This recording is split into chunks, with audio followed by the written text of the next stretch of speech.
What's up, SE Nation? Welcome back to another video. My name is Ramzi Majab. I'm an SE out of Ottawa, Canada, and I help aspiring SEs and SEs alike get the dream jobs that they want and also become great SEs. And today I'm talking about the 7 mistakes I've seen SEs do. A couple weeks back, I talked about the mistakes that I've seen salespeople do within the sales cycle. Now we're covering the other side because SEs do make mistakes. We are not perfect, although we'd like to think so.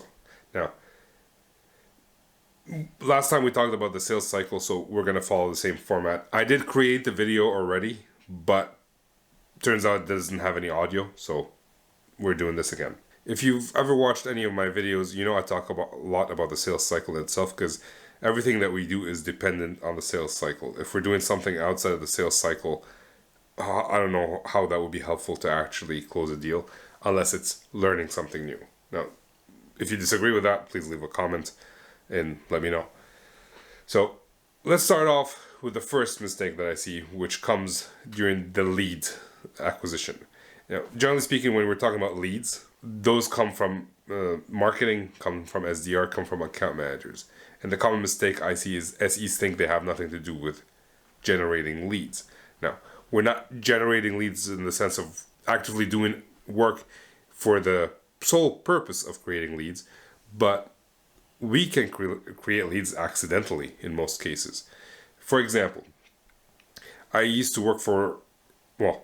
supported a big customer, and they had multiple teams within that customer, and each of them could use our product. The way I generated leads was by visiting them often. But this one specific situation was I was working with one customer on a specific problem that they had, and I was able to help them solve it. When we were done and the customer bought, we helped them implement, and they were happy, the customer simply looks at me and says, "Ramzi, you know that person in Team X is looking for the exact same solution." All I had to do was walk down one flight of stairs and go talk to that person. And a few months later, we helped them the same way we helped the first team. Now, the beauty of that specific situation was that customer was very lazy. He admits that he's lazy, and he would have never reached out to me or to any competitors. So the fact that I walked down and visited him solved so many problems for himself. Just the fact that I showed up solved problems for himself, for that person. And then he never contacted the competitors afterwards, so he had basically bought from us by default. We were the only option for him.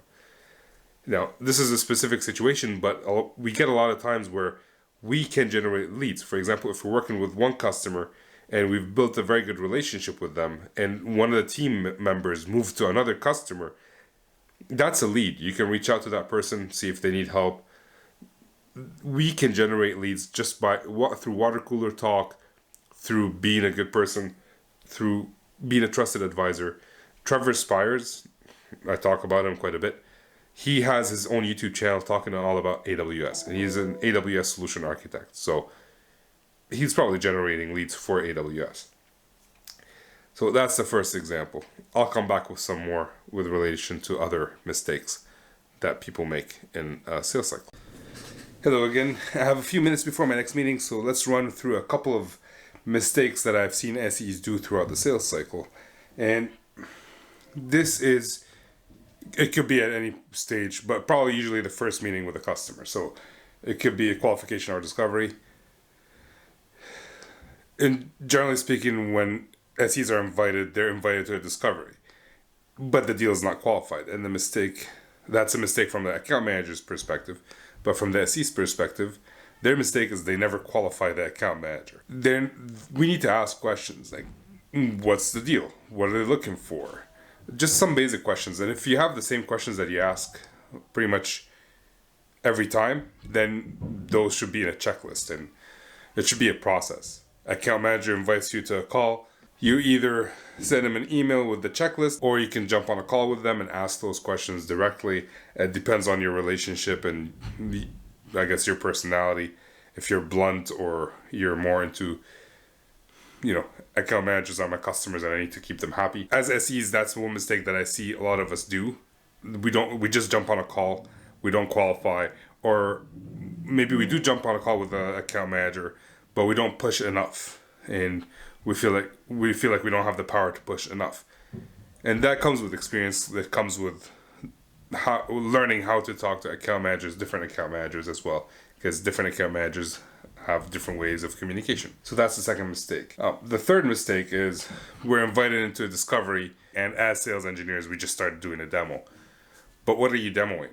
If it's the same demo you've done for every other customer, send a recording. It's much easier than doing a demo every single time. And the whole point of a discovery and a qualification is to understand what to demo, what stories to tell. And if we're not doing that, if we're jumping straight into a demo, what are we sharing? What problems are we solving? We cannot solve any problems. We're just telling them about our product, not in relation to what it does for them. And the fourth mistake I see, it's kind of related to this third mistake, is instead of jumping straight into a demo, we jump straight into info dump about the product. At which point, the sales engineer isn't really a sales engineer. You're more of a data sheet. You're Wikipedia. You just showed up with information that may or may not be useful. And I've had issues with SEs that I've worked with in the past where we set up a call with a customer. It's an initial call. It's a transactional call. It's not a complicated deal. It's more of a simple thing. So everybody jumps on the call at the same time. It's a very short sales cycle. We're trying to close the deal on the same call. The way it was set up was the customer is interested in product X. And as sales teams, we need to understand why. Why is it that product that's interesting to you? Because we do have other products. And the mistake was my SE, instead of asking why, what is it that you're looking for? What problems are you trying to solve? They just jumped in straight into talking about the product and how great it is. And it wasn't until late in the call, after I pulled the meeting back and just started asking question after question, that we realized why that specific product was great for them. And then we were able to talk specifically about that reason, which closed the deal. If otherwise, we would not have closed that deal. All right, I have one more minute. So let's do the fifth mistake that I see. And that could be, usually in a discovery call. The next steps could be demo. It could be proof of value. But generally speaking, when you're doing a proof of value, there's a proof of value plan, which we need to come up with. The mistake I see is SEs just offering licenses. Like, hey, Mr. Customer, you seem interested in this product. Would you like to try it out? Here are 5 licenses for you to try it out. That's why I call POVs where deals go to die. They're like the black hole, the Bermuda Triangle of opportunities. Because what are they trying? First off, how do you know they know how to use it? Second off, how do you know this is the right time for them to try it? Maybe they don't have any people available to actually work on it.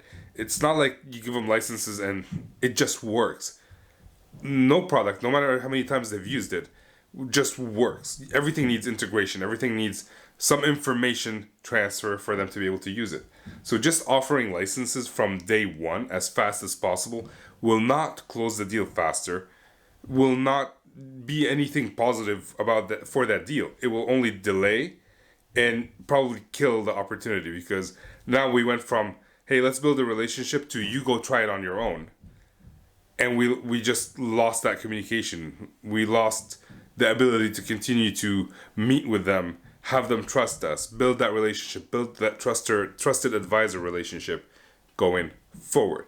So if you're doing that, please stop doing that. If your company's doing that, tell them to stop doing that. Otherwise, you are not going to hit your quota if you have one. And if you don't have one, you're not going to make any bonuses because you're not going to sell anything. That being said, I'll come back after my next call and finish the last 2 points. And we'll be done with this information dump, I guess. I'll see you in a second. Alright, so the meeting is done early. Here's mistake number 6, I guess. It's not checking in during the proof of value. So as we're going through the sales cycle, we talked a lot about mistakes done in discovery, in qualification, demo.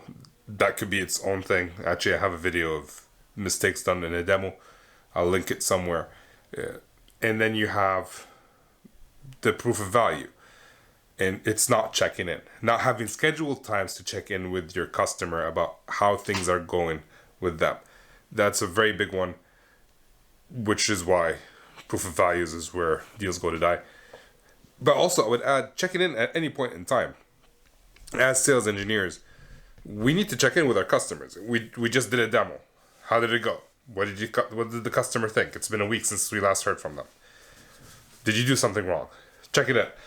Check in, see if you actually did something wrong or did something right, or if they're not interested anymore. So checking in is kind of an important thing that we need to be doing all the time, even after the sale. So even when the deal is closed, and that differs from company to company. If you have a customer success team, if you actually continue to sell to these people, to these customers again and again, or is it just a one-time transactional thing, at which point checking in may not be as important, although I always think it's useful. And the last mistake I see is when after the proof of value is done, you did well, customer wants to buy, they're looking for a proposal, and the SE is not involved in the proposal, or they think they shouldn't be involved in the proposal. When they're asked to be involved, they complain to their bosses. But in fact, SEs build the proposal. We build the bill of material. We tell the salesperson exactly what the customer needs to buy, why they need to buy this, not that. If the customer is looking to cut on price, why removing that specific line item from the list is bad for them, or why did you put it to begin with? So SEs should be involved very much in the proof of value. And these are 7 mistakes that I came up with last week off the top of my head, or actually before the Christmas break. I hope you guys enjoyed this. If you found this video useful, make sure to like, share, and subscribe. With that, peace. Get back to work.